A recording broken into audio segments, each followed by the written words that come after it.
मैंने मेहदी को देखा था आज। हाँ, अपनी गर्लफ्रेंड से मिलवाया उसने मुझे उसके बारे में पता नहीं था। गामजे से? मेहदी तो ऐसा ही है, वो कभी भी कुछ भी कर सकता है।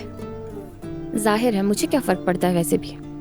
मैंने सोचा कि बस तुम्हें बता देना चाहिए। अच्छा खैर, फिर हम दोनों कल मिलते हैं।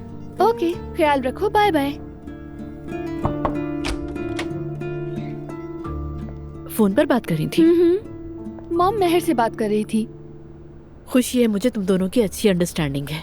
मुझे भी वो बहुत पसंद है, मासूम है, जरा भी गुरूर नहीं। हाँ, मुझे भी, बहुत अच्छी लड़की है वो।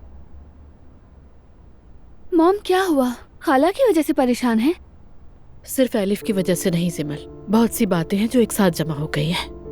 लेकिन तुम फिक्र ना करो, सब ठीक हो जाएगा। तुम सो जाओ, मैं भी सोने जा रही हूँ। Good night. Good night.